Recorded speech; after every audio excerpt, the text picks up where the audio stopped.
3 सदस्य थे एक घर में, सम्मन और नेकी, इनका ये पति पत्नी थे। सम्मन पुरुष था, नेकी उसकी पत्नी थी, और सेऊ इन दोनों का पुत्र था। 10-12 वर्ष का बालक हो गया था, ज्ञान को खूब समझता था। अब सम्मन और नेकी दोनों मनियार थे। मनियार पहले मनियार और मनियारी दोनों सेवा करते थे अपनी मजदूरी, और गांव में नगर में बहनों को चूड़ियाँ पहना करते थे। पहले काफ़ी चूड़ियाँ पहना करते थे। चूड़ी भी दूसरी होती थी, वो कांच की, वो 2 महीना में टूट जाती, वो फिर डिमांड होया करती। आजकल तो प्लास्टिक की चल गई, एक बार पैर ले 2 साल बहुत ये मनियार भी फेल हो गए। तो उसमें वो क्या करते थे, अब देखो, काया तेरी है नहीं ये माया कहाँ से हो, उद्यम करे और नाम जपे मनुष्य कर्म है दो। उद्यम माने अपना काम भी करे और नाम भी जपे, ये है मनुष्य के 2 काम। तो वो क्या करते थे, जहाँ पर संबंध जाता था, बहनों को चूड़ियाँ पहनाता था, 5-4 बहनें और बैठ जाती थी इंतज़ार में, इसके बाद मैं पहनूंगी। तो उनको चूड़ियाँ पहनाता और भगवान की चर्चा कराया करता कि परमात्मा आए हैं, काशी के अंदर भगवान आए हैं, हम वो गुरुजी हैं हमारे, ऐसे ऐसे सुख दिए हैं। सिकंदर लोधी का जलन का रोग ठीक कर दिया, उन्होंने कहीं पर भी नहीं हुआ था। तो सभी मानते थे इस बात को कि राजा बड़े दुखी रहते हैं। फिर ये पता चला कि किसने किया, कि हमारे गुरुजी ने ठीक किए, वो आशीर्वाद देते ठीक हो गए। रामानंद जी का शिष्य काट दिया था इसने, सिकंदर लोधी ने, ब्राह्मण का, और वो हमारे गुरुजी ने जीवित कर दिया। एक कमाल नाम का लड़का जीवित किया, एक कमाली नाम की लड़की कब्र से खोद के जीवित की। भगवान आए हैं, आप भी नाम लो, कभी यहाँ होंगे जब आपको बताएंगे हम। तो वो बहनें सुनती थी। अब उनको कहाँ इतनी अकल आवे थी जीव को, वो ठीक है बैठी बैठी सुनती रहती, कोई यस कर देती, कोई नो, ना भाई नो थोड़ी हुआ करे, ऐसे कहाँ होता है। कुछ कहाँ भी भर लेती थी उसका। वो फिर अपना फर्ज पूरा करते ही रहते थे कि भगवान की चर्चा भी चले और अपना काम भी करता रहूं, मेरे कर्म बनते रहेंगे, ना कोई और अटपट करना पड़ेगा इनके साथ बैठ के, बेबे कितकी है, क्या नाम है, कितने बालक हैं, इस तरह बातें करनी पड़ती हैं चूड़ी पराते। तो चर्चा करता रहता अपना कर्म बनाने के लिए। कोई मानना उसका भला, ना मानना वो अपनी मर्जी, उसके कर्म संस्कार उसके साथ हैं। उसी प्रकार नेकी भी मनियारी का काम कराया करती थी, वो भी से बहनों को यही चर्चाएं सुनाया करती थी इसी प्रकार की। तो सब ऊपर से तो सुन लेते थे, अंदर से कहते थे इस मनियारी का दिमाग खराब हो रहा है, उसने दानक ने दुला है ना, भगवान बताऊं ये है क्या कोई बात हुई है। अंदर से बाद में जो डिस्कस कर चलती है सुन के कोई बात, वो ऐसे करती थी। अब उधर से सेऊ जो था बच्चों में खेला करता था, और वो भी चर्चा कराया करता बच्चों में कि हमारे गुरुजी एक बार वहाँ गए थे, वीर सिंह बघेल के यहाँ गए थे, राजा थे काशी के, सिकंदर लोधी के घर गए थे, उनको ऐसे ठीक कर दिया, उसका ऐसे कर दिया। तो बच्चे कहने लगे कि तुम्हारे घर भी कभी आते हैं तुम्हारे गुरुजी? तो सेऊ ने कहा कि हमारे घर तो अभी नहीं आए हैं।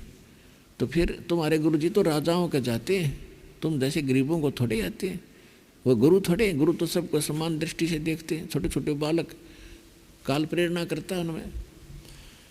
अब सम्मन सेऊ को यह बात खटक गई, हमारे घर नहीं आए, गुरुजी आ जाए तो मैं इन बच्चों का मुंह बंद कर दूं कि हमारे गुरुजी ऐसे नहीं है जैसा तुम समझते हो।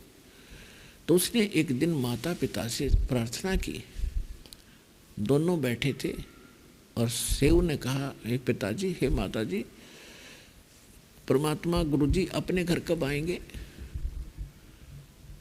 तो वो कहने लगे, बेटा परमात्मा के बहुत घने शिष्य हो गए और बहुत दूर दूर उन्होंने, वो किस किस के घर जाएंगे बेटा, और ये समझ भगवान अपने साथ है, गुरुजी दूर थोड़े ही है। कि नहीं वो तो बात आपकी ठीक है, लेकिन ऐसे है ना, बच्चे मेरे को ऐसे ऐसे कह रहे थे, एक बार गुरुजी आ जाना बस, फिर तो मैं उनको देख लूँ। अब बालक का तो इतनी बुद्धि होती है।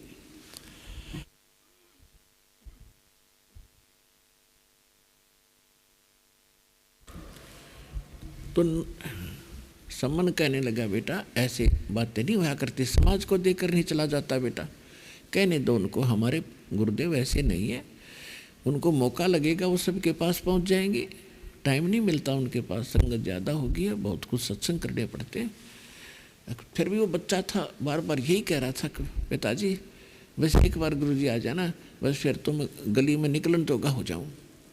ये बालक था, उसने इतनी बुद्धि नहीं थी कि भाई समाज को देख के प्रेस्टेज भगत नहीं बढ़ाना चाहिए, वो तो बच्चा था। इतनी बातें कर ही रहे थे और सेव की आंखों में आंसू आ रहे थे। वो एक करट ला रहा था कि बच्चों को कल क्या जवाब दूंगा मैं, हमारे गुरुजी ऐसे नहीं हैं कि वो गरीबों के नहीं आते हों, और वो कहते हैं राजा राजा के यहाँ जाते हैं, तूने कथाएं सुनाई है। इतने में क्या हुआ कि उधर से परमात्मा अंतर्यामी थे। कमाल बैठा था और एक वाजिद नाम का मुसलमान राजा था, वो भी एक ऊँट के मर जाने से उसमें प्रेरणा होगी कि भाई ऊँट मर गया चलता चलता मेरे काफिले में, तो क्या जीवन है जीव का। उसने पूछा क्या हम भी ऐसे मर जाएंगे? तो सलाहकार भगत लोग संत साधु होते हैं, राजा की मंडली में होते थे, अब तो नहीं होते इनके पास। तो उन्होंने बताया महाराज ये तो सृष्टि कर्म है, एक दिन सबने मरना होगा। तो वाजिद जी ने कहा क्या मैं भी मरूंगा? अब वो थोड़े से रुक कर बोले कि जी देखो यहाँ तो कोई रहा नहीं, एक दिन सबने जाना है। राजा को सीधा नहीं कहा जा सकता, तो भी मरेगा और नाराज भी हो सके कि यहाँ तो जी कोई रहा नहीं, एक दिन सबने जाना है, विधान है भगवान का। कहीं जा रहा था राजा काफिले में, रास्ते में ऊँट मर गया, काफिला रुक गया क्योंकि घाटी से गुजर रहे थे, उसके गिर जाने से वो रास्ता रुक गया। राजा का काफिला बिना आज्ञा के रुक जाए तो उसको बहुत गुस्सा होता है। उसने खुद जाकर देखा कैसे ब्लॉक हो गया रास्ता मेरा। तब देखा कि आँख भी ठीक, ऊँट की कान भी ठीक, टांग भी ठीक, ये मरा कहाँ से? तब उन्होंने बताया जी जीव इसके अंदर था, उसका संस्कार पूरा हुआ, अपना पूरा करके चला गया, यह तो मिट्टी पड़ी है, क्या मैं भी ऐसे ही मरूंगा? तब उन विद्वानों ने बताया जी एक दिन सबने जाना है। राजा कहने लगे वापस चलो, वापस आ गए और अपनी पत्नियों को कह दिया कि बस आज तक का मेरा और तुम्हारा में तो संस्कार था, हम चले। जंगल में पहुंच गया। अब जंगल में क्या भगवान बैठा पाओगा? कोई पशु थोड़ा है गुड़ा कितना घूमता फिरता पा जाएगा। भगवान तो भगवान के तरीके से ही मिलेगा। तो फिर वो जंगल में झोपड़ी गाल कर बैठ गया। तो वहाँ भी परमात्मा पहुँचे। लंबी कथा है, वो ना बढ़ाऊँ। तो उसको समझाया बुझाया, उस समय मालिक आए हुए थे स्वयं। तो फिर वो उसको समझा बुझा कर ज्ञान हुआ तो मालिक के साथ रहने लग गया। तो कहने का भाव ये है पुण्यात्माओं, वाजिद और कमाल और भी बैठे थे। तो उन्होंने उनसे कहा भी मैं ऐसे ऐसे भक्तों के यहाँ जाऊँगा, कुछ भक्तों से मिल के आना है, कौन सा चलेगा? तो कमाल कहता जी मैं तो जरूर चलूँगा, मेरे बगैर तो आपकी सेवा नहीं होगी। तो वाजिद भी कह रहा था जी इसके सा कमाल जैसा भक्त नहीं हो सकता, ऐसा सेवादार नहीं मिलेगा। परमात्मा बोले ठीक है तुम दोनों चलो, तुम न दिखाता हूँ भगत किसे होते हैं। वो दोनों, वो और साथ में परमात्मा कबीर जी, उधर से वो चर्चा कर ही रहे थे। उधर से आकर उन्होंने बाहर का, गरीब बहुत थे, नेकी और सम्मान, इतने गरीब थे कभी कभी तो अन्न भी नहीं होता था इनके पास, लेकिन भगत एक नंबर के थे। अब परमात्मा कोई कारण बनाता है, कहते हैं नुक्ते ऊपर रिझ जाएगा रे और करोड़ कर्म जड़ जाए तुम्हारे। एक भक्त ने प्रारंभ में नाम लिया, नाम लेने के कुछ दिन के ज्ञान समझ लिया उसने पूरा, कुछ दिन के बाद उसका एक का ट्रक था वो दुर्घटनाग्रस्त हो गया और उसकी इंश्योरेंस जो होता बीमा वो एक्सपायर हो रही थी। तो उसकी माँ ने भी उसको कहा बेटा देख इस नाम लेते तेरा कितना नुकसान हो गया। तो माँ को तो क्या कहा था, वो भगवान से आगे हाथ जोड़कर ये कहा परमात्मा आपके चरणों से दूर ना करना इस दास को, चाहे कटोरा दे दियो हाथ में, आपके पंजा बना रहे, इस दुख से मुझे कोई लिंक नहीं है। आपका शीश दास के चरणों में रहे, आपका आशीर्वाद दास के सिर पर बना रहे, शीश पे रहे। तो कहते उसके बाद उस बालक के ठाठ कर दिए दाता ने, सैकड़ों गाड़ियाँ उसके पास कर दी। तो कहते हैं नुकते ऊपर जगह रे, करोड़ कर्म जल जाए तुम्हारे। द्वार धनी के पड़ा रहे, धक्के धनी के खावे, 100 काल झकझोल ही पर द्वार छोड़ नहीं जावे। ये फार्मूले अपनाओ। इसी प्रकार सम्मन और नेकी गढ़े गरीब थे, निर्धन थे, कति हैंड टू माउथ थे। अब परमात्मा वहाँ जाकर खड़े हुए, वो बैठे बैठे बातें कर ही रहे थे। वो तो अंतर्यामी सारी जाने, पहुँचूंगा क्षण एक में जन अपने के हेत, अपने भगत के लिए कहते 1 सेकंड में पहुँच जाऊँ वहाँ जहाँ मेरी चर्चा तो चल रही है कि जहाँ जन की महिमा सुनूं ता मैं गमन करंत, और वो तो नगर अमान है जहाँ मेरे प्यारे संत। बाहर से आवाज़ लगाई परमात्मा ने कि सम्मन भाई है घर पे। वो बातें कर रहे थे, नेकी कहने लगी कि गुरुजी की आवाज़ है। सम्मन कहने लगा नहीं गुरुजी कहाँ, इतनी दूर कहाँ आएंगे, आपको धोखा लगा है। इतने में फिर आवाज़ लगाई, अरे सम्मन है घर पे, अग देख गुरुजी है। कहाँ, आवाज़ तो महाराज जी की है। तो तीनों उठ कर तीनों उछल पड़े, सामने खड़े तीन मूर्ति। ओए होए, अब उनका सपने में भी नहीं सोचा था कि इतनी संगत को छोड़कर आपके द्वार पर भगवान आएंगे। तो उनका विश्वास नहीं हो रहा कि मैं स्वप्न देख रहे हैं या सचमुच भगवान ही परमात्मा आए हैं।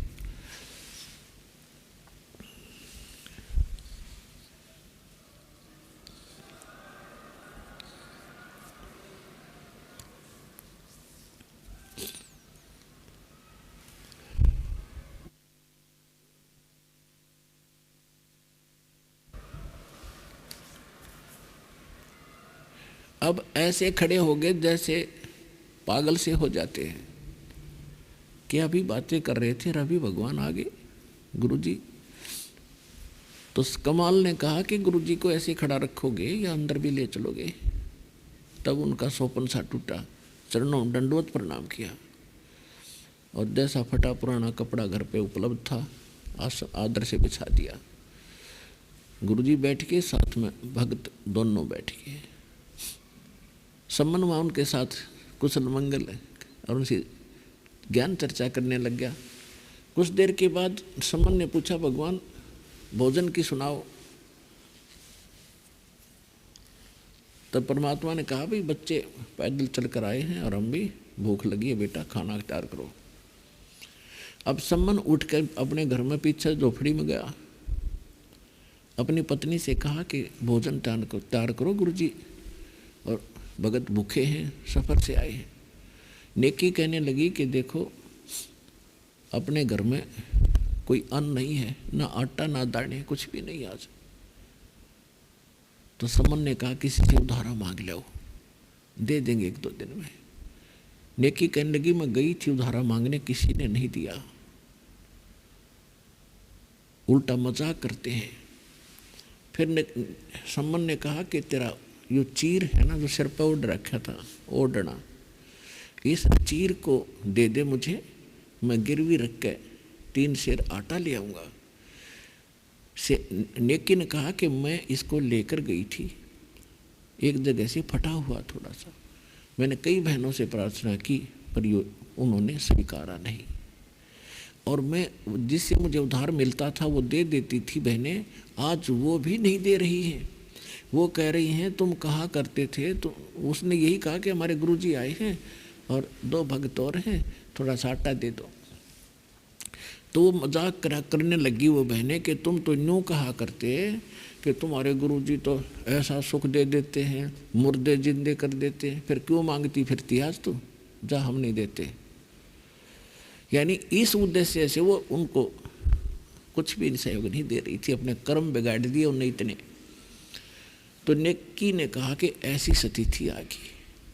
अब सम्मन कलेजा पकड़ कर जमीन पर बैठ गया कि भगवान पहली बार तो गुरुजी आए हमारे द्वार पे, और आज मैं इतना नीच 2 रोटी नहीं खिला सकता। हे परमात्मा, इसे नीच को जन्म भी क्यों दिया था? यह धरती क्यों ना फट जाती, मैं समा जाऊँ इसके अंदर। तो नेकी कहने लगी, ऐसे दुख ना मानो, कोई विकल्प खोजो इसका। अब क्या विकल्प रह गया? अब यहाँ उधारा कोई दे नहीं रहा, और अपने गुरुजी भूखे यहाँ बैठे रहेंगे। नेकी ने कहा, ऐसे करो, तुम रात ने चोरी कर लो, अब तो इनसे प्रार्थना कर लो और कहना जी सुबह भोजन की व्यवस्था करेंगे।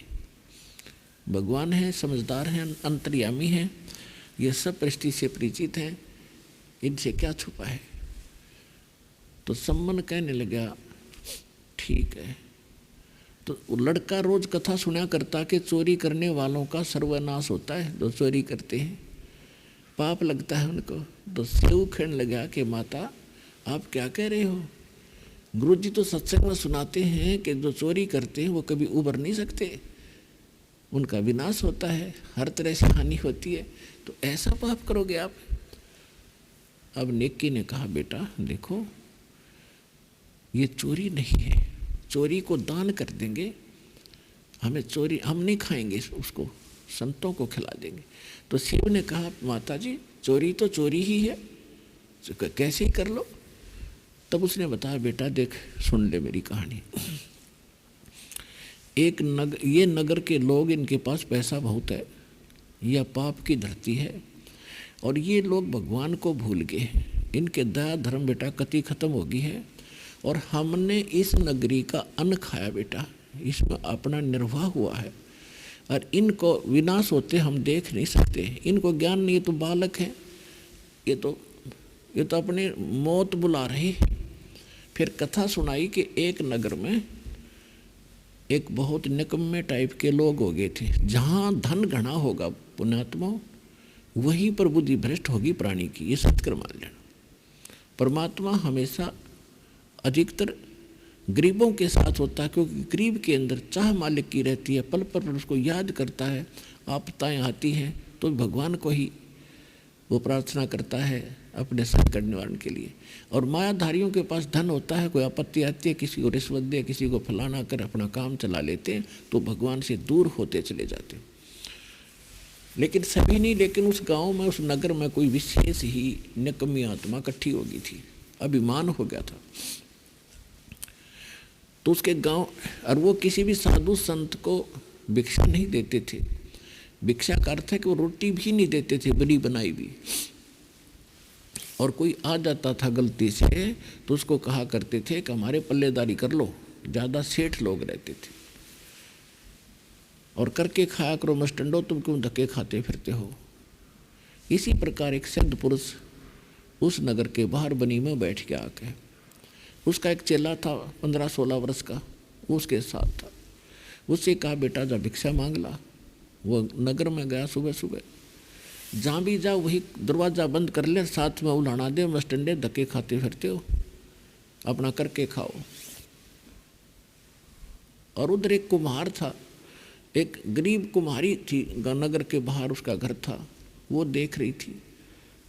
और जब देखा उसने कि महाराज जी वापस आ गए और खाली झोड़ी लिए जा रहे हैं, उसको पता था कि हमें मिलना कुछ नहीं। तो वो जाकर बैठ के अपने गुरुजी से कहा, गुरुजी ऐसा नगर नहीं देखा आज तक मैंने, कोई सोले माथे नहीं बोलता। गुरुजी बोले, भाई कल फिर जा बेटा एक बार। वो अगले दिन फिर गया, अगले दिन भी वापस खाली आ रहा था। उसी कुम्हार के घर से रास्ता उनका आने जाने का था। तब उस कुमारी ने कहा कि वह विधवा थी, 4-5 उसके बच्चे थे, 6 बच्चे। उसने कहा कि महाराज जी मैं कल भी देखा था आपको, और आज भी आप इस नगर में गए हो, आपको कोई भिक्षा नहीं मिली? अक नहीं माई, ऐसा नगर नहीं देखा। तो उसने कहा कि देखो महाराज, मेरे पास रोटी है बनी बनाई, ये ले जाओ, आटा को तो आटा दे दूँ, लेकिन मैं कुम्हार है मेरी जाति, और ले जा, मैं देख नहीं सकती आपको, मेरे बालक के समान हो और 2 दिन से भूखे हो, ये रोटी ले जा, आटा ले जा, और तेरे गुरुजी कहें तो खा लियो, और बता देना आप कहते मुझे दोष लगे, मैं कुम्हारी हूँ। क्यों पहले ये बाबा लोगों के भी दिमाग खराब रहा करते, छुआछूत मान्या करते थे। तो उसने जाकर कहा कि महाराज जी बड़ा जालिम नगर देखा है। तो क्या रहा बेटा? किसी ने कुछ नहीं दिया। एक बाहर एक ऐसे ऐसे सारी कहानी बता दी उस माई की। तो उसने कहा, उस गुरुजी ने कहा कि बेटा ऐसे कर, तो रोटी खा ले, कोई बात ना। अन्न का के लग गया बेटा, छुआछूत नहीं होती है। तो एक आधा ठीक भी था, और मैं तो नहीं खाऊंगा। उस बच्चे को उसने खिला दिया। तो कहा कि अब वापस जा और उस माई ने कह दे कि आज शाम तक इस नगरी ने खाली कर दे, छोड़ जा तू इसको। और उसको बता दिए कि रात के 12 बजे ये नगर पूरा का पूरा नाश होगा, तो भी चली जा, नहीं गेल तो भी पिसेगी। और जहाँ भी जाकर रात तेरे को हो जा, अपना सारा सामान लाद लिया उसने गधा पे, क्योंकि पता था संतों की, पहले वो जानते थे कि ऐसी लीला कर ही देते। और जहाँ तू जाकर तुझे शाम हो जा वहीं रुक जाइए, गुरु जी का आदेश है, तू वहीं बस जाएगी और पूरा नगर बस जाएगा तेरे नाम पे। तो वो सारा लाद कर चली गई। जहाँ उसको दिन छुपा वहाँ पर वह बैठ गई, वहीं पर एक नगर बस गया। उधर से क्या हुआ, रात्रि के 12 बजे एक भूकंप का कारण बनाया उसी क्षेत्र में, और पूरा का पूरा नगर वह नीचे ईंट ऊपर है, जिनमें कोठी माने थे वह लाला जी, और सर्वनाश हो गया, एक बालक भी नहीं बचा उनका। तो पुण्यात्मा उसने कथा सुनाई, बेटा ये आज उस स्थिति में है जैसे नगर का नाश हुआ था, और बेटा हम देख नहीं सकते इस नगर को उजड़ते हुए, हमें ज्ञान है, और इसका समाधान भी यही है कि इस नगरी का थोड़ा बहुत अन्न भगवान के मुँह ला दे तू, और ये नगर बस जाएगा। बेटा ये जानबूझ के बकवाद कर रहे हैं आज, ये हमें जानबूझ कर नहीं दे रही है। नहीं, इनके घर में, इनके घर कोई कमी है, भगवान ने सारी मौज कर रखी है। तो इस बात पर शिव सहमत हो गया, खामा नाश हो जाएगा कति फिर से। तो बेटा हम नहीं खाएंगे, कति तोल के 3 शेर लाना कहीं से मिल जाता है, फालतू मतलब। तीनों महापुरुषों को खिला देंगे और ये सुबह प्रस्थान कर जाएंगे, और फिर हम जैसा तैसा होगा अपना टाइम पास करेंगे। तो शाम को वो 12 बजे से दोनों पिता पुत्र चोरी करने चले। एक सेठ की बनिए की दुकान में सेंध लगा ली, सुराख कर लिया, पाड़ लगा दिया।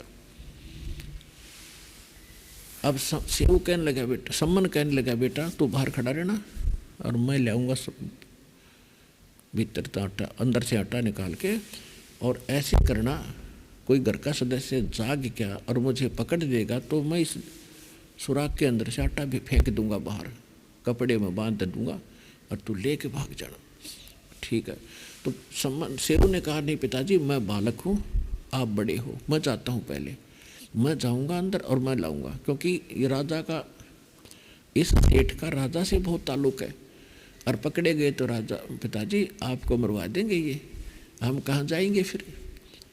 तो सम्मन ने कहा, बेटा आपको मरवा देंगे तो फिर मैं कहाँ जाऊँगा। कि उसने कहा कि मैं तो बालक हूँ, बालक करके छोड़ भी देंगे मुझे, आप बाहर। ऐसे कहते कहते सेव घुस गया बालक उस सुराख के अंदर से दुकान में।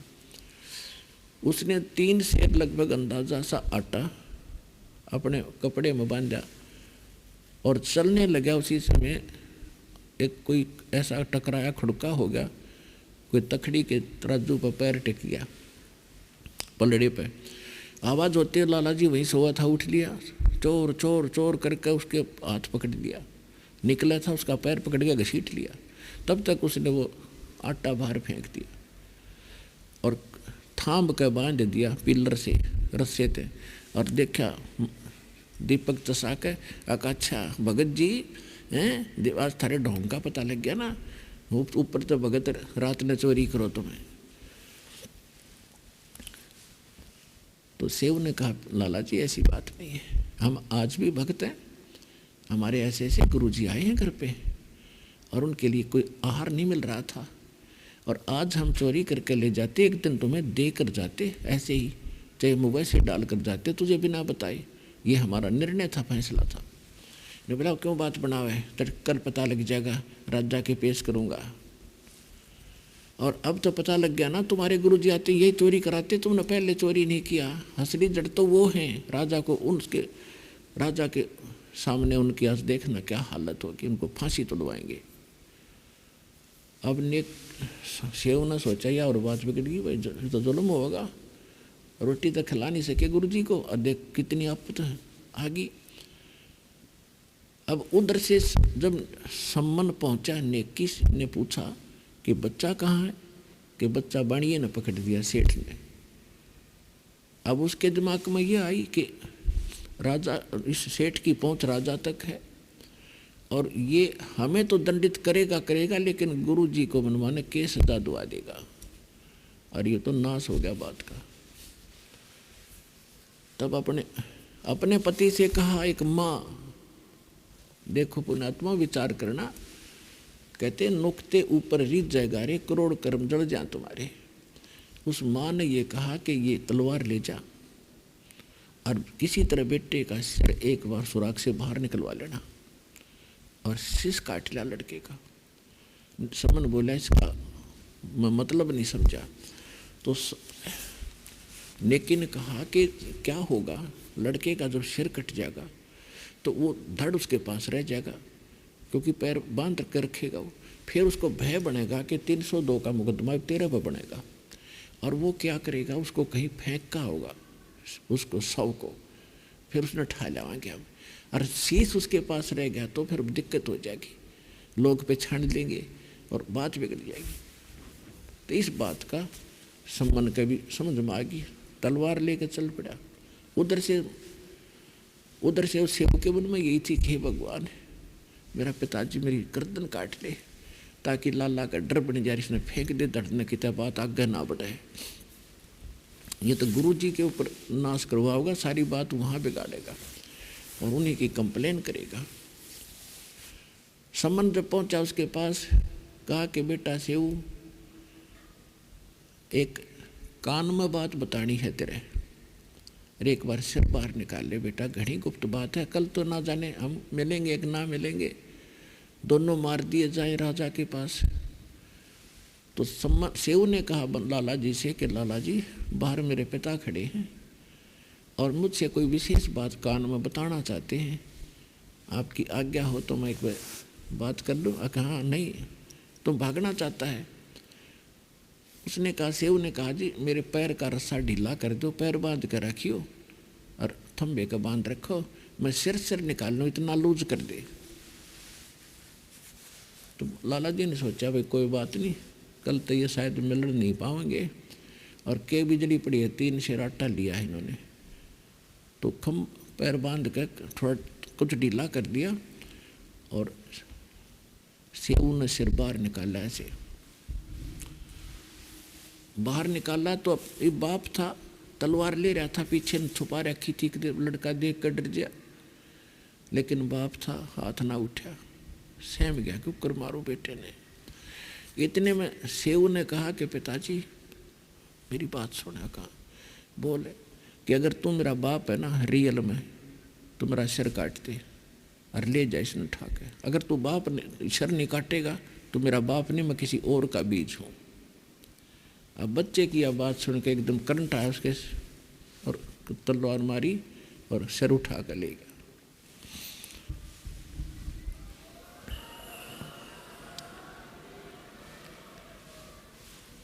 अब लाला जी ने देखा अभी तो कत्ल का मुकदमा तेरे लाग गया, ये तो बात बिगड़ गई। वो तो कहेंगे लाला जी ने मार दिया, चोरी तक करने गया होगा, बालक सैले बढ़ गया होगा। अब उन्होंने सोची बात बिगड़ गया था, तो लाला जी ने पकड़ के वो लड़के का कपड़ा और घसीट कर रातों रात एक कुम्हार के पजावे हुआ करते पहले खंडर से, उनमें खंडर में डाला और आके अपना घर लीप वैसे ही बना के, ईंट आट कच्ची पक्की ला के और लीप लाप कर रेत रात मार के ऐसा कर दिया जैसे यहाँ कुछ हुआ ही नहीं था। अब जब सम्मन अपने पुत्र का शीश लेकर घर पहुंचा तो नेकी बोली इसने अलमारी में रखते हैं छुपा के, गुरुजी को पता नहीं लगना चाहिए ना, ये रोटी नहीं खाएंगे। और ऐसे कर तो वापस जा, लाला जी उस लाश ने घर नहीं रखेगा, उस शव को घर नहीं रखेगा, वो कहीं बाहर फेंक आया होगा, और उसके निशान उसके घर से देखता जाना, वो घसीट के ले जाएगा, दूसरे उठाओ भी नहीं का कि कोई और ना पता लग जाए। वो सारी बात सही पाई, जहाँ वो निशान जा रहे थे बच्चे के घसीट के वहाँ तक पहुँच गया। उस शव को उठा कर घर ले आया सम्मन, अपने बेटे के शव को, और उसको एक कमरे में पीछे कोठे में डाल के कपड़े डाल दिए पुराने फटे पुराने, और लड़का कटा हुआ। और नेकी सम्मन कहता आंखों में आंसू नहीं आने चाहिए नेकी तरह, कहते गुरु जी को पता लग जाए भोजन ना खावे। तो उन्होंने क्या किया, रोटी बना दी पखत और कहा वक़्त से गुरु जी को निकाल दे, कहीं कोई सुराख ना लग जाए किसी ने। तो सुबह मुँह अंधेरे सूर्य उदय होने से पहले ही खाना बना और कहा गुरु जी आज जो भोजन खा लो, रात को तो बना नहीं पाए, देर हो गई थी। अच्छा बच्चा भोजन कर लेते। अब वो 3 स्थान पर आसन बिछा दिए उनके अलग अलग, गुरु जी के अलग उनका एक कपड़ा बिछा दिया, और उनके तीनों का आगे भोजन परोस दिया। परमात्मा तो अंतर्यामी थे, उनसे क्या छुपा था।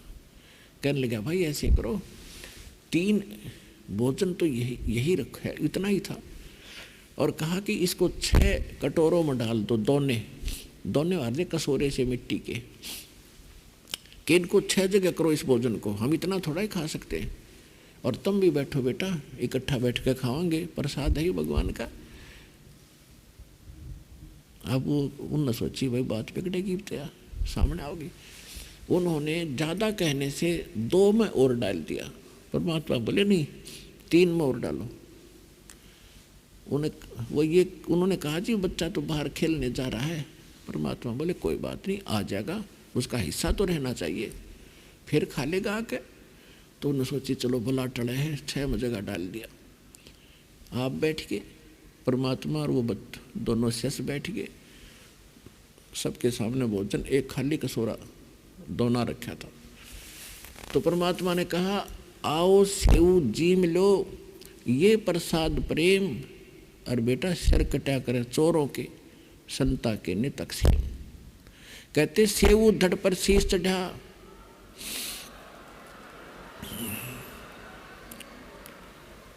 सेव धड़ पर शीश चढ़ा, और आ बैठा पंगत माँ, और नहीं घरारा गर्दन के यो ओ सेव उकना।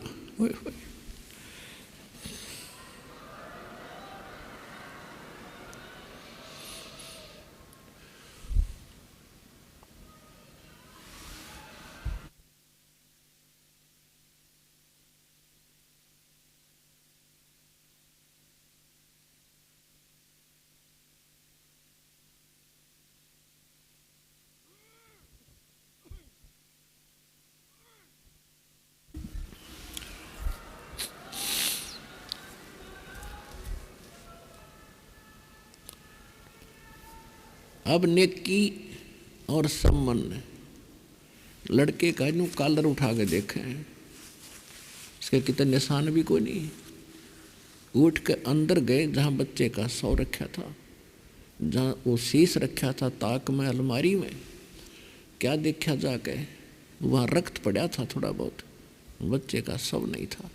जब आकर विश्वास हुआ, चरणों में पड़ गए। परमात्मा बेटा वो कहने लगे बेटा धन्य है तुम्हारे माता पिता जिनसे जन्म हुआ, और देखना अब तू भगवान थारी मौज करेगा। हम चले, खा कर भोजन परमात्मा चले गए। नगर बसा दिया, नगर बचा दिया, और कहते नुकते ऊपर रिज जाएगा रे करोड़ कर्म जल जा तुम्हारे। अब देखो पुण्यात्मा, कुछ दिनों के बाद, कुछ ही वर्षों के बाद उस सम्मन को 1 नंबर का सेठ बना दिया परमात्मा ने। क्या प्रेरणा की, उनके प्रेरणा आई कि थोड़ा सा मकान सेट कर लिया, और कुछ थोड़ा सा गुजारा ठीक हो गया था। नीचे खोदा तो उसमें असरपी सोने की भाई भरा खजाने। गुरु जी से बात करी भगवान ने, ये धन घना पाया गया, हम क्या करें बेटा, आवश्यकता अनुसार प्रयोग करेंगे, बाकी ना छड़िए। इसने जितनी आवश्यकता थी फिर वो बेसब्र ऐसा हो गया सम्मन, खूब उसमें से अपना व्यापार बढ़ा लिया, सेठ कहला गया 1 नंबर का। लेकिन मन में जो ठेस बाढ़ के काटने की लगी थी वह गई नहीं। रह रहकर वो उससे पहले जब गुरुजी चले गए 1 महीने तक यही कसक रही है, परमात्मा अगर मेरे पास धन होता तो मैंने बेटा नहीं काटना पड़ता, ये तो समर्थ थे जीवित हो गया, ना तो लाल हाथ से चला गया था मेरा। हे परमात्मा मैं किसान नीच हूँ, मेरे पास धन होता तो मैंने बालक नहीं काटना पड़ता। परमात्मा जान के कोई मूर्ख जीव नहीं हो तो फंस गया, ले बेटा तेने धन दूंगा, इतना दे दिया, उस पर संगवाया नहीं गया उसे जीवन में। अब देखो नेकी और सेव ये तो भक्त हो गए थे, इनके मन में यह बात नहीं रही तो वो तो उसे जन्म में पार हो गए। अब हम न्यू काम बढ़ा लिया, हाँ ऐसे हम अपना लंबा प्रोसीजर बना रखा हमने। अब सम्मन के मन में यह बात बनी रही कि मेरे पास धन होता तो मैं खूब सेवा करता, गुरु जी आते भंडारे करता, गांव भी इकट्ठे करके भक्तों को जमाता, ये करता। तो ये भी हमारी कमजोरी है, इस तरह की भावना अपने मन में रखें। जो परमात्मा ने आपको जो ज्ञान दिया उसको आधार बनाकर जियो।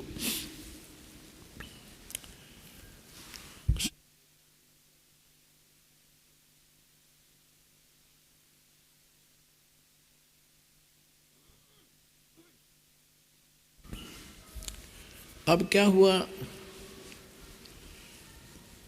वो सम्मन जो है मृत्यु के उपरांत वो पार नहीं हुआ, उसकी इच्छा रहेगी धन में। अब उसने इतना कुर्बानी दे रखी थी भगवान के लिए, भगवान को रोटी खिला रखी थी इसी स्थिति में, तो अगले जन्म में वो नौशेरवान शहर का एक नौशेर खान नाम का राजा बन गया। और उसको इतना धन था, 80 खजाने थे उनके, 80 गंज बोल रहे हैं उनको, गंज।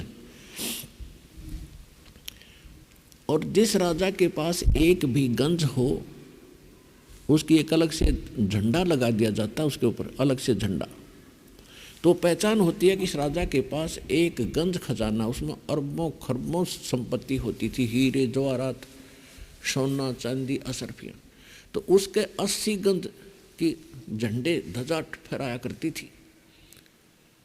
और आसपास के राजाओं को वो बहुत ज़्यादा उनमें प्रभावित था और बहुत महिमावान बना हुआ था कि इसके 80 गंज हैं इसके पास।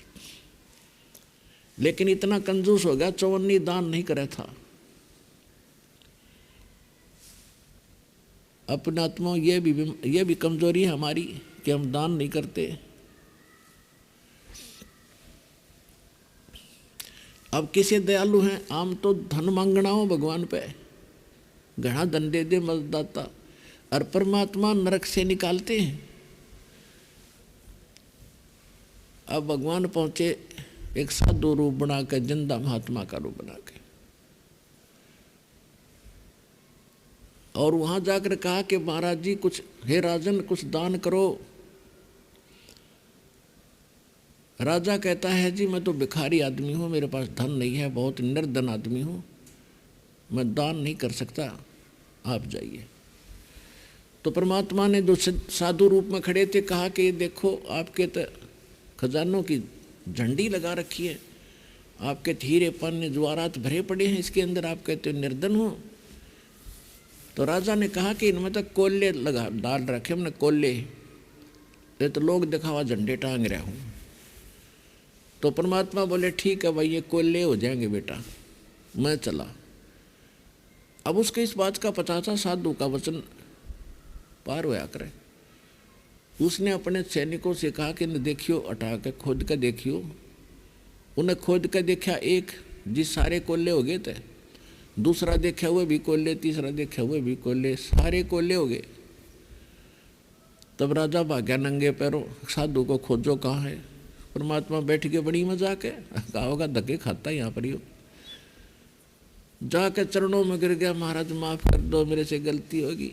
ने बोला माफ जब करूँगा तो इन्हें धर्म पर लावत है, तेरे उसे बना दूंगा।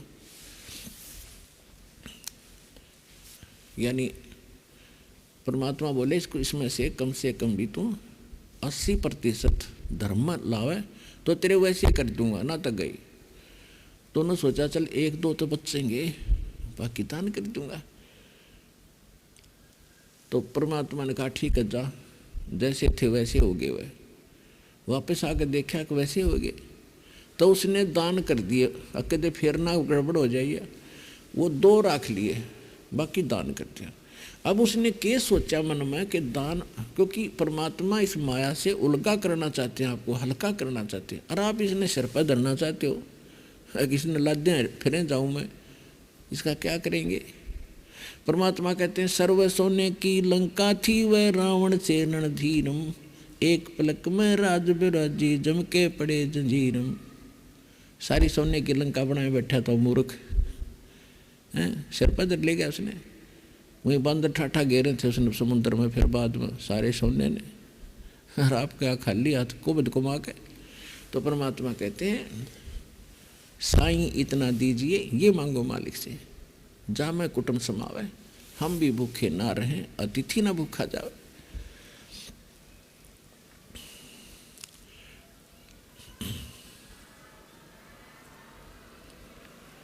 अब क्या हुआ, अब उसके मन में ये प्रेरणा बन गई, ऐसी उसका वहम सा हो गया कि मैं अच्छा मूर्ख हूँ।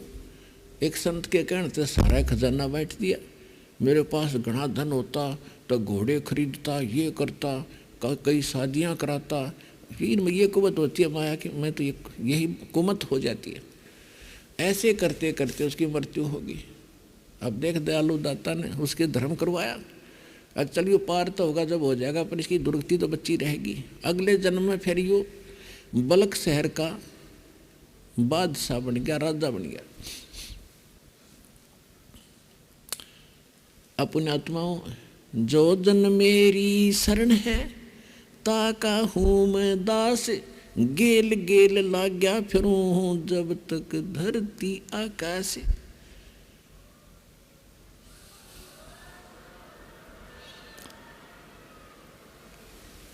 अब भगत के अंदर भगवान की चाह हमेशा बनी रहती है, चाहे वो राजा हो चाहे गरीब हो।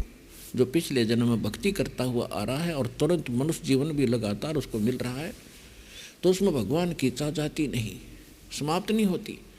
तो वैसी प्रकार एक संत ने, नकली ने उसको धोखा दे दिया था, और सभी संतों को उसने फिर अपनी कैद में डाल रखा था। बलख शहर के बादशाह ने, उसका नाम था अब्राहिम सुल्तान अधम। अब्राहिम सुल्तान अधम ने सभी अपने क्षेत्र के जितने भी उसके राज्य में संत थे सबको लाया और कैद में डाल दिया, और वहाँ सजा देते, चक्की पीसो। वो चक्की कैदियों से, जो अपराधियों से पिसवाते थे आटा, अब सेना के काम आता था और वो उन्हें सजा मिलती थी, ऐसा करते थे। तो परमात्मा देखो वहाँ से भी उसको निकालने के लिए गए। एक जैसे हमारे यहाँ राजस्थान के लोग आते थे, घने घने ऊँट लेके, ऊँटवाड़ बोला करते हैं उसने, उनको रभारी भी कह देते हैं, कारवान भी कह देते हैं। तो इस प्रकार का उस कारवान जैसा वेशभूषा बनाकर, जैसे ये राजस्थान के भगत आते हैं, लंबे बड़े बड़े साफे धोती, डबल लांगड़ की, लंबी लंबी जूते और एक हाथ में लठ। रात के समय परमात्मा ऊपर राजा के अपने जो उसका रेस्ट कराया करता, सोया करता रात्रि ने, उस महल की छत पर प्रकट हो गए सतलोक तक आके, और वहाँ लाठी से डंडे से खट खट करने लगे। राजा की नींद भंग हुई। उसने कहा रे कौन है कमबख्त, ऊपर कौन शोर कर रहा है, इसको पकड़ कर लाओ। सैनिक गए भाग कर और लाए पकड़ के। एक ग्रामीण सा व्यक्ति और जैसे बावड़ा सा भोला बाला सामने खड़ा। राजा ने पूछा भाई कौन है तू, कहाँ से आया है, छत पर क्या कर रहा था। उसने कहा जी मैं ऐसे ऊँटों वाला हूँ और मेरा एक ऊँट गुम हो गया और मैं उनको खोजता खोजता आपकी छत पर आ गया। मैंने सोचा ऊपर बैठा हो तो देख लेता हूँ, बड़ा लंबी चौड़ी छत थी आपकी। राजा ने सोचा ये तो सचमुच भोला भाला व्यक्ति है। उसको उससे कहा रे मूर्ख, छत पर ऊँट कभी जा सकता है, तेरी अकल कहाँ गई। तो राजा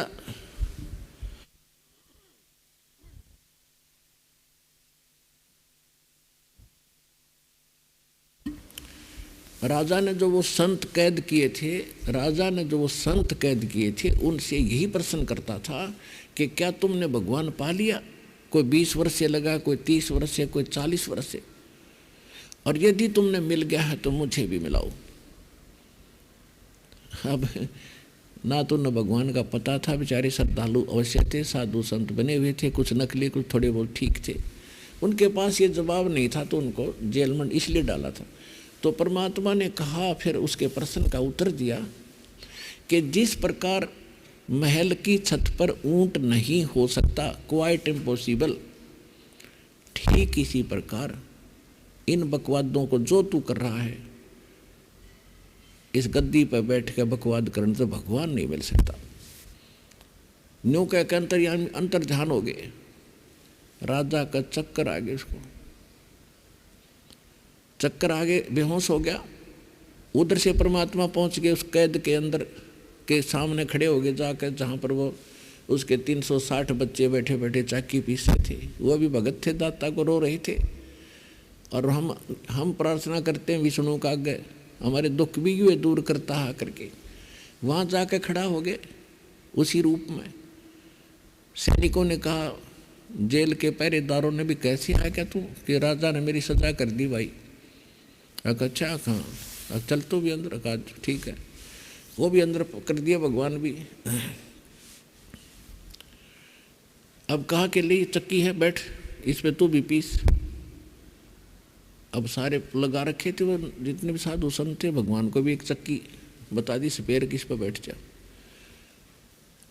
परमात्मा बोले, भाई देखो एक बात सुनो, एक काम करवा लो हमारे पे, चाहे तो ये चाकी पिसवा लो, चलवा लो, और चाहे इसमें ये दाने डलवा लो। एक काम तुम करो, एक काम करेंगे। अब सैनिकान उठा, गुस्सा हो गया कि ये मूर्ख आदमी सटराई करावे। अच्छा क्रांतिकारी आया कि चल तुम्हें ठीक करेंगे हम, तुम चक्की घुमाओ और हम कणक डालेंगे।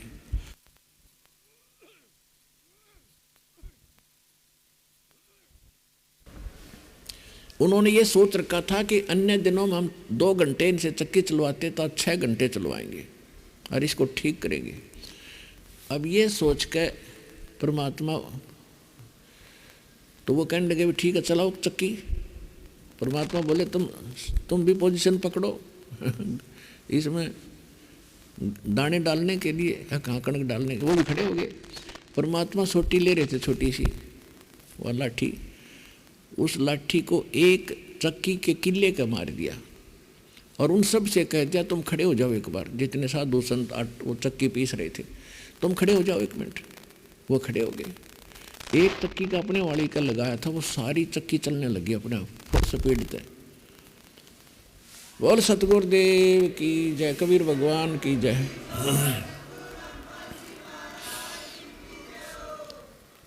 और उन संतों से कहा कि आंखें बंद करो।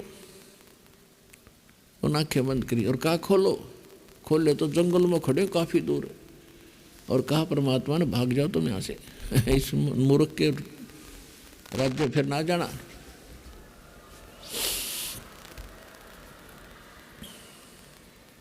और आप भी अंतर्ध्यान हो गए। तब फिर राजा को पता चला कि ऐसे ऐसे वो चक्की अपने आप चल रही है।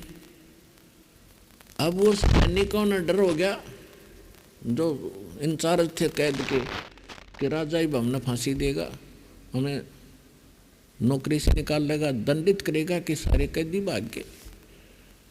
अब वो डर गए और वो चक्की चल रही। तो उन्होंने जाके संदेशा दिया, तो राजा चल के आया, होश में आ गया। फिर वो देखा कि सारी चक्की चले, तो वो भी बचाए दंडित होते हैं ना, तो वो भी दंडित कर देता वो मूर्ख। तो राजा के जब खूब काफ़ी देर खड़ा रहा, वो चलती रही, राटा डालर खूब पीसन लाग रही, फिर बंद होगी। तो राजा को ने सोचा, भाई ये तो कोई आम व्यक्ति नहीं था, ये तो भगवान था, अल्लाह था, अल्लाह का स्वरूप था, कोई उसका जो अंश था, फरिश्ता था। और ये सोचे भगवान एक बार फिर आवे, फिर दर्शन करूं। कुछ दिनों के बाद परमात्मा फिर गए, एक मुसाफिर यानी यात्री का रूप बना के, सिर पर छोटी सी गठड़ी, फटे पुराने से कपड़े, ग्रामीण व्यक्ति सा बन के राजा अपने महल के सामने बैठा था। शाम के समय 4-5 बजे सी, और परमात्मा पहुंच गए, सैनिक खड़े। तो उसने जाके कहा, परमात्मा ने कहा कि ए सराय वाले, धर्मशाला वाले, सराय माने धर्मशाला, भाई मुझे एक कमरा किराए पर दे दे, और मैंने ऐसे ऐसे वहाँ जाना था, देर हो गया, सुबह जाऊँगा मैं, और इसका किराया बता कितना लेगा एक कमरे का। नो बैठ के गठड़ी धर के बैठ गया। अब राजा उसके मुंह की तरफ देखे, कहने लगे अरे भले आदमी, तेरे को ये सराय दिखाई देती है? ये तो राजा का महल है, मैं राजा हूँ, भोले यात्री कहाँ आ गया तू यहाँ पर? धर्मशाला तो बाहर है, वहाँ जाओ, सराय तो वहाँ पर है।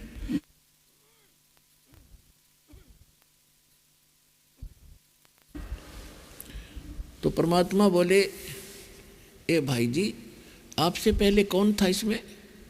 मेरे जो ना माता पिता थे, मेरे पूर्वज थे, तो वो उनसे पहले कौन था कि उनके माता पिता, उनसे पहले कौन था कि उनके माता पिता। तो कहाँ गई वो कि वो तो अल्लाह खुदा को प्यारे हुए। तो आप कितने दिन रहोगे भाई जी इसमें? ये सरा नहीं तो तू महल समझता इसको? ए महामूर्ख, नो कह के अंतर जानोगे।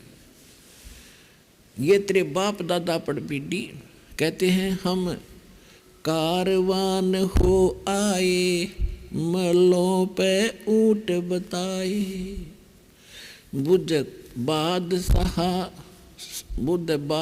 बादशाह सुल्ताना, तुम कहाँ रहते जिंद दीवाना। हम महलों पे ऊँट बताई, सुल्तानी को त्यावर आई, दूजे का सिद्ध गवन किया रे, वो महल सराय लिया रे। जब हम महल सराय बताई, सुल्तानी को त्यावर आई।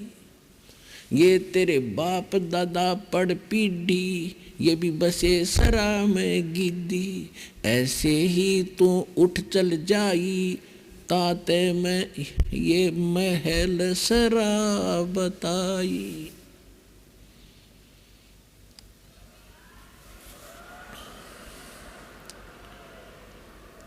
और यूं कह के दाता अंतर्धान हो गए। उसके बाद फिर क्या हुआ? अब देखो पुणात्मा, हम तो मांगे राजपाट और धन, और भगवान आप अपने रत्न को कैसे नाश होने दे, अपने लाल को कैसे नरक में जान देगा। ऐसे भगत को जो इस माया के अंदर धस गया, दलदल के अंदर, और इस दलदल में धसने के बाद निकालने के लिए क्रेन चाहिए, क्रेन आपको, और वह क्रेन परमात्मा के पास है। यहाँ से आप नहीं निकल सकता जीव दलदल से। अब वह क्रेन इस दास को दे रखी है।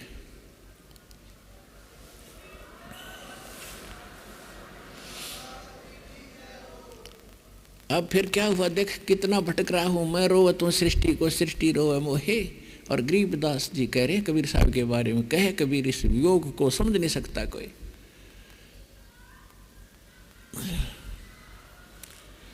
कुछ दिनों के बाद क्या हुआ, राजा फिर नॉर्मल सा हो गया। रानियां ने, अब क्या होता है कि रानियों ने बुलाए, ये जंतर मंतर करनिए, झाड़ फूक करने वाले बुलाए, साधु संत ओझा बुलाए। उन्होंने सारी कहानी बताई। उन्होंने कहा कि इसको कोई ऐसे भूत प्रेत दिख गया, साया है, धागा बांध दिया। दूसरा बुलाया, उसने यहाँ पर बांध दिया। तीसरा बुलाया, उसने यहाँ पर बांध दिया। अब नहीं दिखेगा वो। अब राजा नॉर्मल सा हुआ। एक दिन उनका एक बहुत बड़ा बाग था राजा का, उसको 9 लखा बाग कहा करते। 9 लाख प्रकार के पेड़ पौधे उसमें होते थे, लंबा चौड़ा क्षेत्र होता था। उसमें दिन में रेस्ट करता था 2-4 घंटे, शुद्ध हवा, बढ़िया वातावरण। और वहाँ पर उसकी नौकरानियाँ जो होती थी, वो उसकी वह सेज बिछाया करती थी, उसका बेड बिस्तर झाड़ का खूब अच्छी तरह चारों तरफ गुलदस्ते लगा के फूलों से, वहाँ वो रेस्ट करता था अकेला। एक दिन परमात्मा बंदी का, नौकरानी का रूप बना के और जाकर उनकी सेज साज बिछा के, अब उन्हें देख लेती थी नौकरानियाँ कि एक बहन लगी है, ठीक है आज उसकी सेवा होगी, वो कर लेगी। उसको बिछा बिछू के और उस पर लेट गए, सो गए दाता, सोना के था, लेट गए। जिस पर राजा सोया करता था उस बेड पे स्वयं लेट के बांदी रूप में, नौकरानी रूप में। अब राजा ने देखा, क्योंकि रानियों की ड्रेस अलग होती थी और नौकरानियों की ड्रेस अलग होती थी, उसने देखा कि नौकरानी और मेरी सेज पर सोगी। इसका इतना दिमाग खराब हो गया। एक हंटर रखते थे राजा दंडित करने के लिए, आसपास ही रहता था उनके। वो कोड़ा उठाया, उस कोड़े को, इतना ताकतवर राजा था, उसके हजारों रानी थी, इतना ताकतवर राजा था, यदि घोड़े का मार देना उस हंटर को, घोड़ा गिर जा। इतने जोश से परमात्मा का उसने लेटे लेटे का और 3 कोरडे मारे, कोड़े जोर जोर से। परमात्मा एकदम उठे, 3 निशान न्यारे न्यारे हो गए। पहले तो थोड़ा सा दुख सा दिखाया और फिर पेट पकड़ के हंसते हंसते न लोटपोट हो गए, हंसे हंसे हंसे हंसे। राजा ने सोचा कि इस कोड़े के लगने के बाद औरत हंस जा, ये तो बहुत हो ही नहीं सकता, या तो मूर्छित हो जानी चाहिए थी।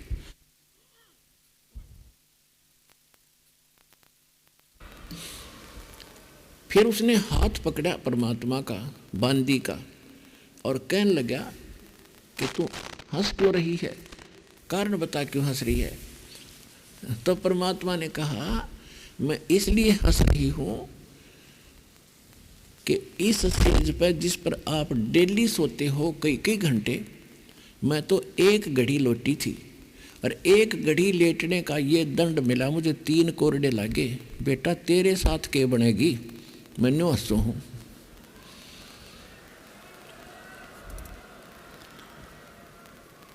ऐसी गंदी सेज पर लौटने का मुझे ये दंड मिला, 3 कोरडे लागे, तो तेरा तो बक्कल उतरेगा, मैं न्यू हंसू हूं, संभल जा संभल। अंतर ध्यान हो गए। 2 घंटों में होश महाराजा उस दिन बेहोश हो गया, चेत हो गए। अब फिर और भी बहुत सी कथाएं, लेकिन शॉर्ट करता है दास। कुछ दिनों फिर एक बुला लिया मौलवी, उसने फिर गले में बांध दिया एक तबीज, कब ठीक हो जाएगा।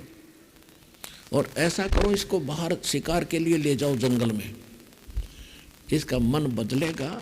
इसको ठेस पहुंच गई है, को दिख गया इसको, जैसे को फरिश्ता यानी को भूत प्रेत दिख गया इसको, शैतान दिखाई दे गया।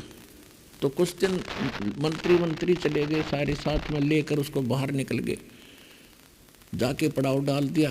हफ्ते 10 दिन का प्रोग्राम बना के गए थे। अब क्या हुआ कि राजा और सभी सैनिक चारों तरफ खड़े थे, घूम रहे थे शिकार की तलाश में। कोई शिकार 12 बजे तक नहीं मिला। तो राजा ये अपनी बेइज्जती मानना है, जिस दिन बिना शिकार के वापस पड़ाव में आ जा। तो राजा को चिंता बनी हुई थी कि आज बात बिगड़ेगी, कोई शिकार मिल नहीं रहा। तब राजा ने देखा कि एक हिरण आ रहा, मृग। राजा ने कहा सैनिकों, जिसके भी हाथ से, जिसके पास से इस मृग निकल गया बगैर मरा हुआ या पकड़े बगैर, तो उसी को सजाए मौत दे दूंगा। इतना सतर्क कर दिया। अब वो मृग ऐसे ऐसे करता करता राजा के घोड़े के नीचे के निकल गया और खोदे सी गया। अब राजा अपनी बेइज्जती मान गया, उसने पीछे घोड़ा लगा दिया और मृग की स्पीड के थोड़ी हो है, बहुत दूर जाके, बहुत दूर 10-15-20 किलोमीटर जंगल में जाके अंतर ध्यान हो गया। एक साइड में गुप्त मुड़ के दिखा ही नहीं। अब राजा को भूख अलग से लगी और प्यास अलग से, और घोड़े को प्यास लगी। ऐसा हो गया कि 10 मिनट आहार ना मिला, दोनों मरे। ऐसी स्थिति आ गई। और फिर याद करा, अल्लाहु अकबर, जान बचाओ, अल्लाहु अकबर। अल्लाहु अकबर तो तुम्हारा पीछे पीछे फिरे। जिसने तुम अल्लाहु अकबर मान रहे हो, वो नु कहा अल्लाहु अकबर तो कोई और है, और तुम फिर उससे के पीछे लग रहे हो।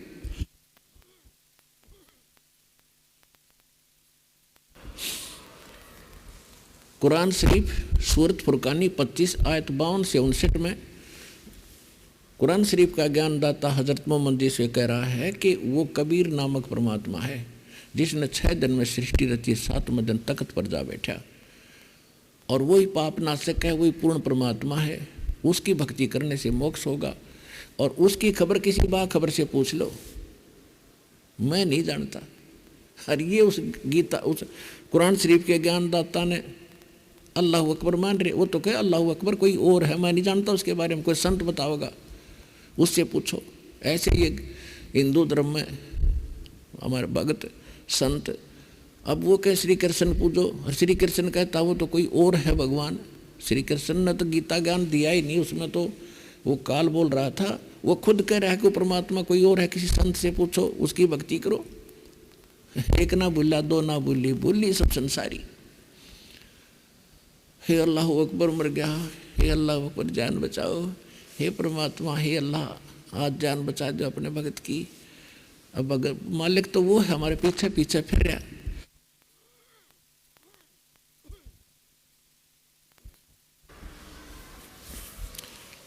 अब कहते हैं धड़ी का नाम ना लेख्या, जगत का पेख ना पेखा।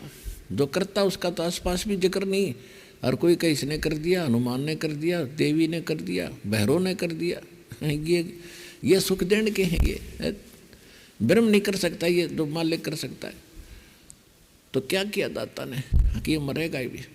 वहाँ पर एक थोड़ी सी दूरी पर इतना सुंदर वाटिका बनाई, उसमें फलों से भरे हुए वृक्ष, अंगूरों की बेल, लद पद पके पकाए, सेब संतरे सारा कुछ, और एक तालाब बहुत सुंदर सरस जल का, एक झोंपड़ी जैसे साधु बैठा करते हैं, और एक साधु वही जिंदा महात्मा रूप बनाकर वहाँ बैठ के साधु का रूप बना, और 3 कुत्ते, बढ़िया बढ़िया कुत्ते 3 बेलों से बांध रखे और लकड़ के खुट्टियाँ गए, और एक बेल कुत्ता बांधन की जो कुत्तों ने बांध जा करें, ऐसी बेल लोहे की चैन वह अलग से दरी। राजा थोड़ा सा आगे को आया, ऐसे मुड़ते ही क्या देखा, बड़ा सुंदर बाग है, ओहो हो, कुआं भी सामने, तालाब भी है, घोड़े को पानी पाया, आप पानी से छका, फिर देखा कि यहाँ तो बाग बगीचा भी बढ़िया है, फिर फल आहार किया, फिर देखा कि जब आदमी का पेट भर जाए, संकट उतर जाता है, संकट से उभर जाता है, इसको फिर बकवाद अच्छी लगे। उसमें तो भूल गया था बकवादों को, भगवान याद आवा था, और जब पेट भर गया, सारा सुख हो गया, फिर बकवाद शुरू होगी। सामने क्या देखा, एक महात्मा बैठा है, और महात्मा जी 3 कुत्ते बड़े सुंदर लिए बैठा है। उसके मन में आई, बाबा जी क्या करेगा यहाँ पर कुत्तों का, मैं ले चलता हूँ इनमें से 2 और अपने मकान में रखूँगा, इनको बड़े सुंदर हैं।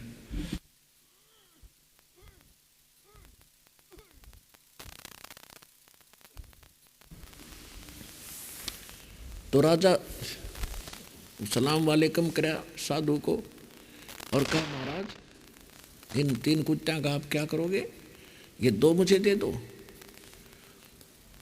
परमात्मा ने क्या कर रखा था, काजू किस्मत से युक्त हलवा बना रखा, और उन कुत्तों से, जैसे कुत्तों की जो बांध रखे थे, उनकी पहुंच से जैसे ऐसे खींच कर उनका मुंह पहुंचा, उनसे 6 इंच दूरी पर रख रखे हुए डाल के उनमें पत्तों में, और वो खाने की चेष्टा कराऊंगा करे, वो मुंह उनका जा नहीं वहाँ तक।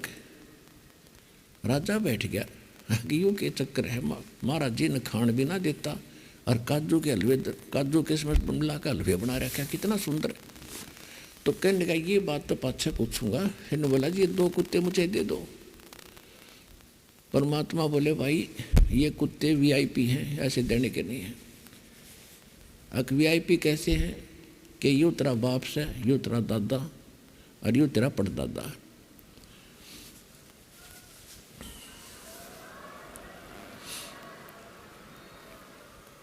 और मतलब ये नहीं कहा ये तेरा, मतलब ये बताया, ये तो दास वैसे आपको बता रहा है कि ये बलख बुखारा शहर है ना, कहाँ जी, हाँ जी, कि उसमें राजा थे ये तो था जो वर्तमान में राजा है ना, ये तो इसका पिताजी है, और ये इसका मतलब पिताजी का पिताजी, उसका दादा समझ लो, उसका दादाजी, और ये ऊपर दादाजी।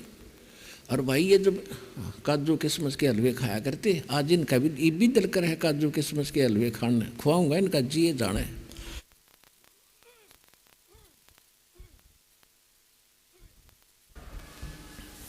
और मैं इनके पास जाता था कि भाई भगवान भज लो, ये कहा करते फिर देखेंगे महाराज जी, फिर देखेंगे। अब खाक देखेंगे, नाश कर दिया अनमोल मनुष्य जीवन का हरामजादों ने। और इनको रोज पीटता हूँ मैं। वह बेल ले रहे थे ना, और कहने लगे ये खाली बेल। उसने पूछा कि ये खाली बेल कैसे रखी है? कि यह खाली बेल इसलिए रखी है, ये तो बल्क बुखारे का, अब वर्तमान में राजा है ना, वो मरेगा ना, वो कुत्ता बनेगा हरामजादा, और उसने इससे बांधूंगा और यहाँ बांध दूंगा इसको खुट्टे से।